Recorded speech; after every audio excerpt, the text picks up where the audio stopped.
What's going on, guys? Blazing here, and welcome back to the channel. We got another Raid Shadow Legends video today, and I don't know, are you guys tired of fusions yet? Are you tired of fusions? We just came off the Genti the Giant fusion. It hasn't even been a week almost since the fusion is over, and Plarium's already told us that we're getting another fusion next week on Thursday. Now, I don't mind fusions. I don't mind playing the game. I don't mind being active in the game. I actually enjoy the game. Which is why I run 2 accounts, and which is why I do content for it, right? But I would like to start seeing something a little more creative, a little more original, instead of the same old rinse and repeat events. So I think Plarium needs to go back to the drawing board and start thinking up some other things, right? The Deck of Fate events, the lunar events that they do, all that stuff is not really interesting. So we have Greathoof Loriaca. Really looks awesome, honestly.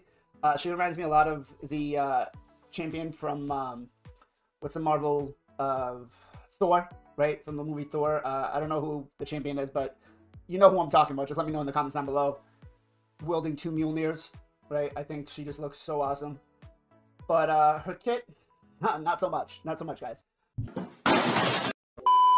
I'm gonna go through it. I'm gonna break it down. I'm gonna tell you where I feel her abilities are going to be good, and whether I feel like they should be revamped, and if so, I'm going to suggest what I feel they should be. Let me know if you agree with me or disagree. Let's get into it. A1 attacks one enemy 2 times, right? Each hit has a 40% chance, books up to a 50% chance of stealing 1 random debuff. Looking at it, I thought, great. Clan boss can steal the increased attack from the clan boss. Perfect. She could work on the mischief tank, right? She could work in arena, taking away or stealing the debuffs without getting polymorphed, right? Which seems to be the real big issue here. You know, we've got a lot of people asking for nerfs to Towers and Marichka that haven't been playing for a while. And, you know, instead of addressing the real issue, like polymorph, they're calling for nerfs. But that's in another video.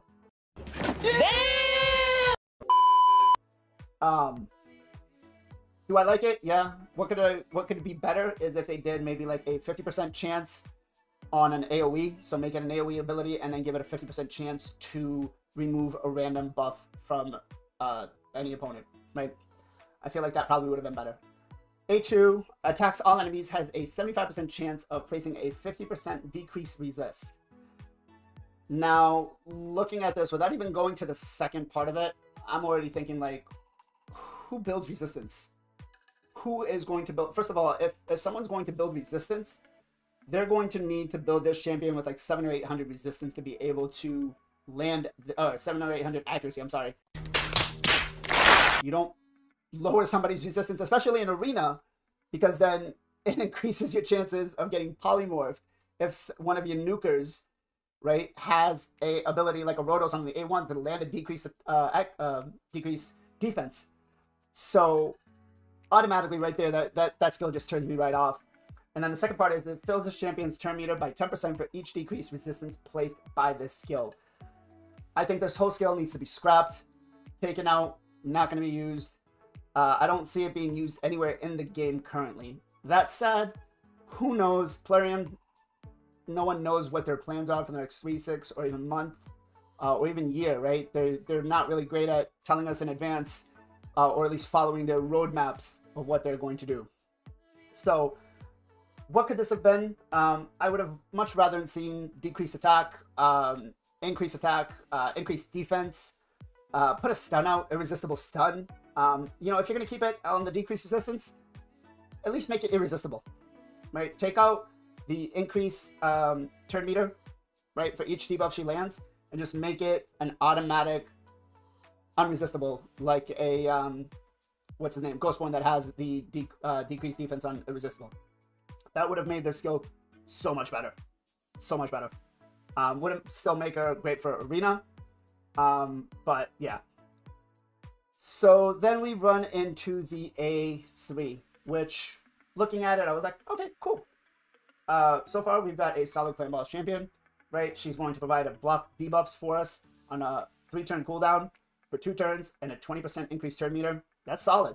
I'll take that. We can speed tune that right into a clan boss, turn off her A2. And then she is a solid clan boss champion, right? Put some War Master on her, and you'll be all set, right? She'll make it affinity friendly. So without reading her passive, I'm like, okay, I would say let's do it. Let's suggest to the community to do it. But then we read the passive. And the passive is fill the champion's turn meter by 5% for each time an allied buff is removed, transferred, stolen, or expires. Do you know how much RNG just got introduced? We went from having a champion that we can use to so much RNG where the champion is just like dropped so much, right? We can't speed tuner for clay boss. We can't speed tuner for any teams in dungeons. She may work in Hydra, right? Because there's so much RNG already in there that maybe adding this with all the buffs that we have in Hydra, you know, she could go again and take another turn and maybe steal the mischief buffs. But the passive is a complete, like, does not make this champion useful at all whatsoever, in my opinion. Again, remember, me telling you all of this is my opinion. You have to make up your own opinion whether you should go for the fusion or shouldn't. That is up to you. All I will say is you never know when the next Brogni or Rotos is going to be coming out, right? And you don't want to be one of those ones that just skips the fusion and then all of a sudden they get buffed and then you're kind of left out. So the passive, I mean, it could have been anything else. It could have been increase defense or increase resistance upon a hit, you know, like a Seeker. It could have been block damage. If somebody takes a heavy hit, I feel like that probably would have been better. But the passive here automatically turns me off. Like, if it was actually taking a block damage on, like, a single target, I think that this would be an awesome clan boss champion. If you got rid of...